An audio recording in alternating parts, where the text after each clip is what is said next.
Welcome back to my channel guys. Don't forget to subscribe my channel, i-like nyo na rin at i-share nyo na rin. So ngayon guys is imituturo na naman ako sa inyo. So ito yung subscribe, notification bell, intro. So guys ito yung intro dun sa mga video natin na ginagamit. So guys ituturo ko sa inyo yun step by step. Saka ituturo ko rin sa inyo kung ano yung mga i-download na icons na kailangan dun.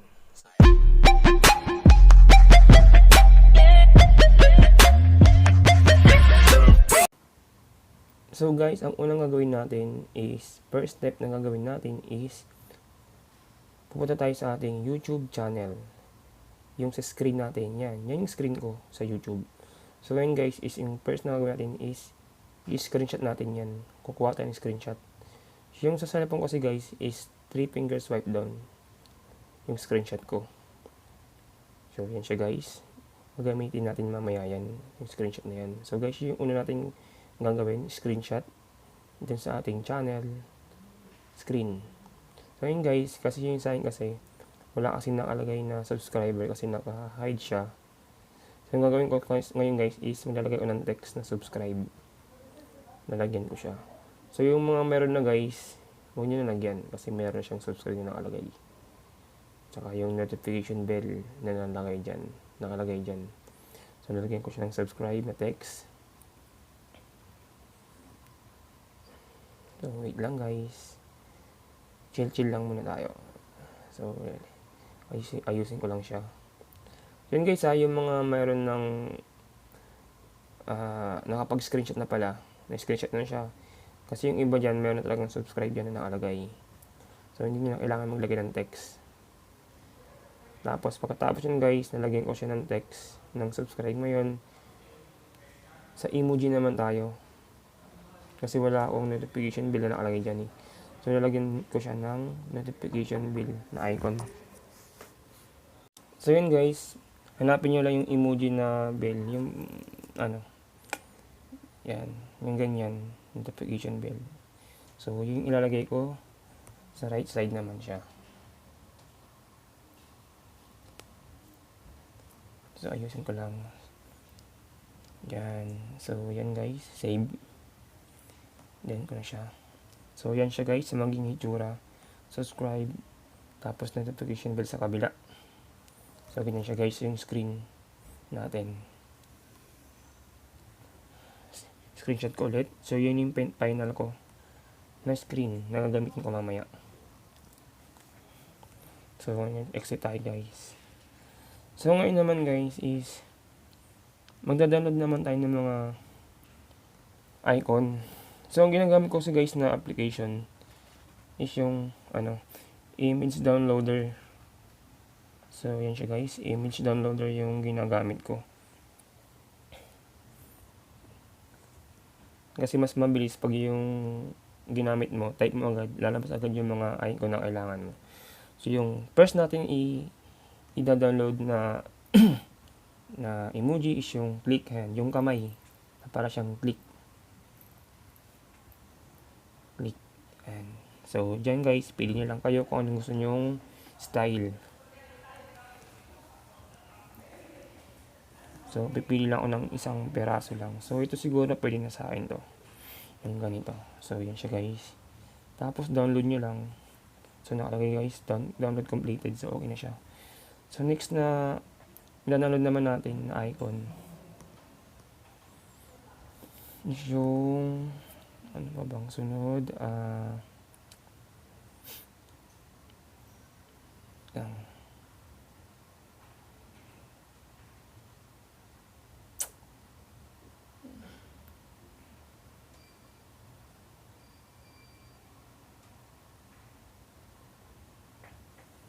Sunod guys is download natin yung phone empty screen.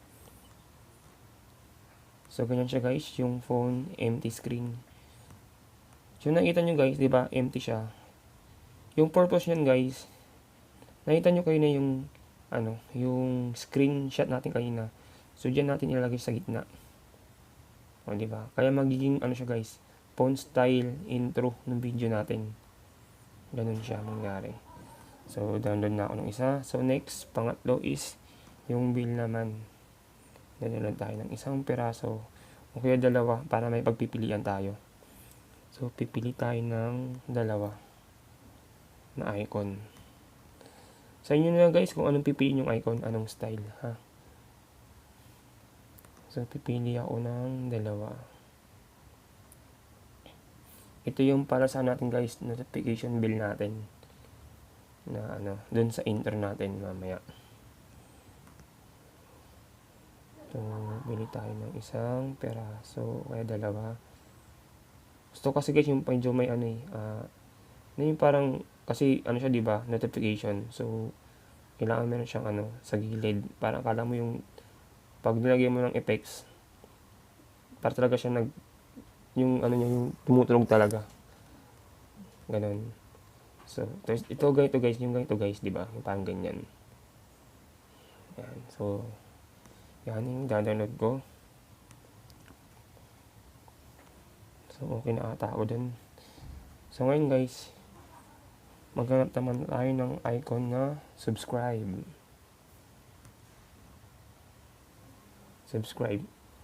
Kayo guys kung ano yung gusto nyo icon, nasan yun, kayo na pumili. Kung ano yung taste nyo, kung ano yung gusto nyo. So, sa akin, simple ang una lang. Sa inyo, bahala na kayo kung anong mga gusto nyong icon. Kung gusto nyo pang medyo maganda o 3D, something ganun, sa inyo na yun. So, ito guys, subscribe, pwede na sa akin to. Simple lang. So, yan. Download ko na to. So, yun guys, na-download ko na. So, labas na tayo. Next guys is, punta tayo sa background eraser naman.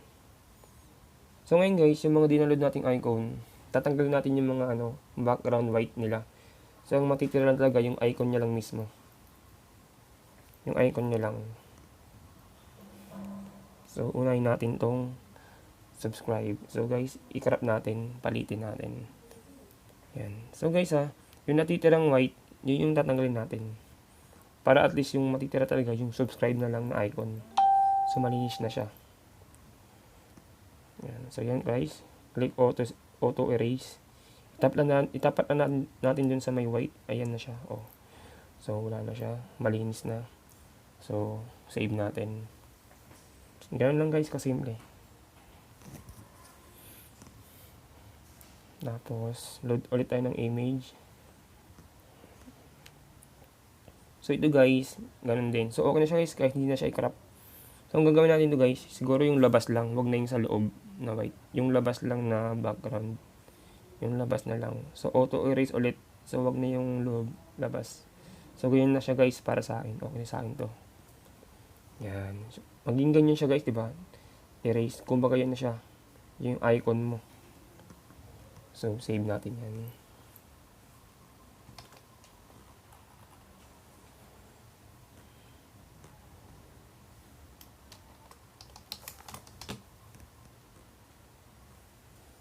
So, load ulit tayo ng image na icon. Yung mga dinaload natin. So, ito yung isang notification bell. Ganun ulit, sa labas lang. Pero sa akin siguro okay na sa akin yung kanina kaysa dito. Pero may tingnan ko na lang. So, ganun ulit guys, yung labas lang. Yung natin. Na background. Ayan siya guys. Yan yung gamit ng eraser. So, ganyan siya, eraser. So, next guys, na-erase natin yung background, yung phone. Ito guys, yung phone. Kailangan natin erase yung labas sa yung loob. Kasi, yung labas, kailangan malinis siya. Walang yung white kasi, yan natin ilalagay yung screenshot natin kanina. So, para siyang cellphone, di ba? Kaya nga, ang style natin ngayon is cellphone intro style ng video natin. So guys, totoo, napakasimple lang nito, napakadali lang. Ang medyo lang dito is madami kasing gagawin, syempre. Kala nyo napakadali lang Ang gagawin nyo pa dito is mag-i-edit pa kayo. Hanggang gagamit pa kayo ng editor. So, dadaload pa kayo ng mga icon. So, ganun siya guys. So, medyo matrabaho siya bago mo siya matapos. So, ito guys, ganun din. yung sa labas lang na erase. So ganyan siya, di ba? Icon na siya agad on the spot. So ngayon guys, is yung ginagamit ko kasi editor, video editor, is yung KineMaster editor. So yun guys, yan, select, add tayo ng bagong project. So ngayon guys, is ang una natin gagawin is yung background natin. Siguro sa akin guys, is background ko is black na lang. Kasi medyo mas maganda pag black, malinis siya. So ngayon guys, is click natin yung media. Yan. So, hanapin natin yung cellphone na icon. So, yan siya guys, yung cellphone na icon. So, i-length natin siya ng 10 to 11 seconds. So, yan. Ganyan kahaba yung intro natin. So, yan guys. Nasa inyo guys kung papabain nyo pa. So, next guys is punta tayo ngayon sa layer. Yan siya. Yan yung layer. Tapos, media. Yan guys. Hanapin naman natin yung screenshot natin kanina na screen. Ganyan siya guys. So, mapupunta siya sa gitna dapat. So, adjust na lang natin. Tapos, ayusin na natin na tama-tama siya dun sa gitna. Yung screenshot natin. Ganyan guys. Nakita nyo. Yan yung purpose nyan guys. Kaya, may screenshot tayo. Tsaka yung empty cellphone na screen. So, ganyan siya. So, ngayon guys. Next na ilalagay natin. So, layer ulit Click natin yung layer ulit. Yung layer ulit yung i-click natin. Wait lang. Ayun guys. Layer ulit. So, media ulit guys. So, hanapin naman natin yung click hand icon. Yan siya. Yung click. So, yun guys. Adjust lang natin. Ilagay natin dun sa may subscribe. Yan. Sa subscribe. Nakatutok siya dapat. Ganyan siya guys. Tapos ngayon guys, kita nyo, ganyan lang yung length niya. Ngayon guys, punta naman tayo sa sa overall animation. So sa akin guys, yung pinili ko lang is blink slow. Kung parang nagbi-blink siya. Tinuturo niya yung subscribe. Yan. So ganyan siya guys. Tapos layer ulit tayo, media ulit. So naman ngayon guys, kunin naman natin yung subscribe. Yan, ilagay natin siya sa left side. Sa left side naman natin siya lalagay. So, ganyan siya. Left side. So, nasa pinakababa siya guys. So, ayusin na natin. Medyo, huwag natin isabay dun sa icon ng left hand. Adjust lang onte. So, ganyan siya guys pag plinay. O, diba? Ganyan siya guys. So, ngayon naman guys is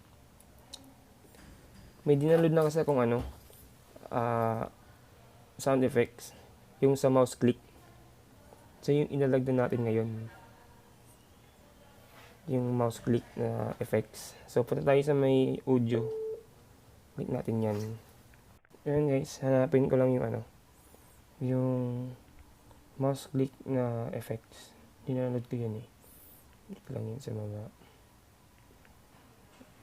Saan na ba yun? So yun guys sa inyo, mag-download na lang kayo ng sound effects. Marami naman sa YouTube eh. Then guys, makakapag-download naman kayo ng mga sound effects sa YouTube. Yung mga non-copyright na pwede siyang gamitin. Yung mga ginagamit ng mga vlogger. So yun guys, click natin yung add na yan. I-add natin yung mouse click sound effect na yan. So yun siya guys. So ngayon guys, i-adjust lang natin. Kasi medyo mahaba siya eh. Adjust lang natin. Yan. So yan siya guys. So yun guys, okay natin. So okay na siya. Ganyan siya.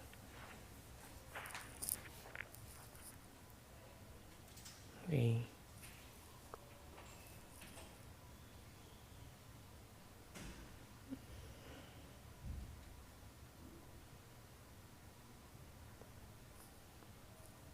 Next guys is add ulit tayo sa media. Add ulit tayo ng hand click ulit. Yan. Ito naman guys is itututok naman natin siya. Itututok naman natin siya sa may notification bell. Yan. Sa icon na yan. Sa bell naman. Yan siya. Ganyan siya guys. So, lagyan ulit natin ng overall animation is yung blink show ulit. Blink slow pala. So, adjust na lang natin. Yan guys, mamaya.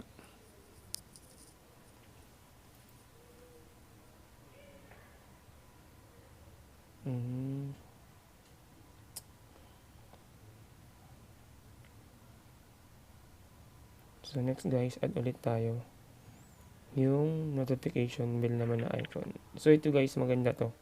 Kasi, di ba, parang nag-ring siya. Nag-notify yung style.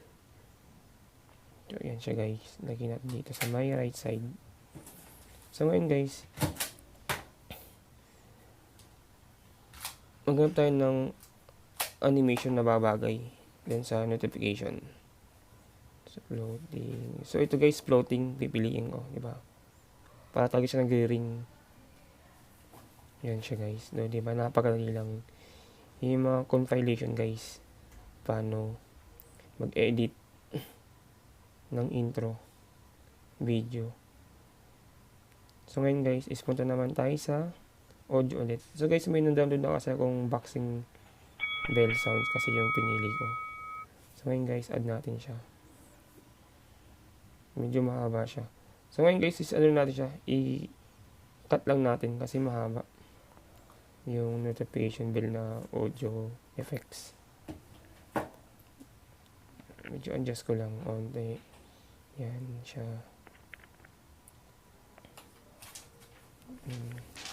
So yun guys, adjust ko lang. Yan, adjust ko lang onte. Yan. So ngayon guys, yan, yun yung pinaka dulo na natin. Tapos guys, i-cut na natin guys sa playhead, yung pinaka right side. Tapos next, yan, i-cut na natin siya. Yung final natin. Cut na natin yan. So yung next ulit, pababa yan guys ha. Yan, para pantay-pantay siya. So trim na natin yan. Tapos next ulit pababa, trim na natin yan. Tapos itong pinakahuli, i-trim na natin ulit yan. Yan. Para pantay-pantay siya guys, mula dun sa taas hanggang pababa. So yan na siya guys, yung pinaka finished product natin. So pili natin siyang i-play, check natin.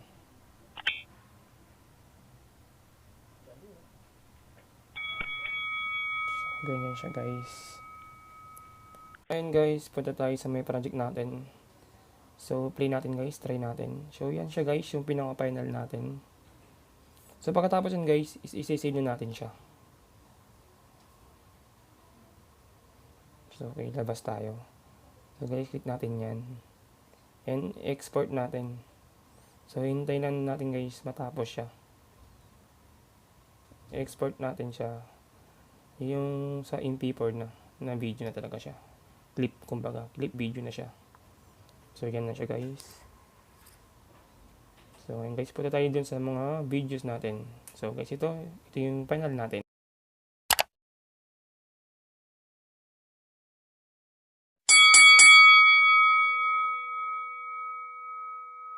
Thank you for watching guys. Sana may natutunan kayo ngayon sa akin and see you in my next video.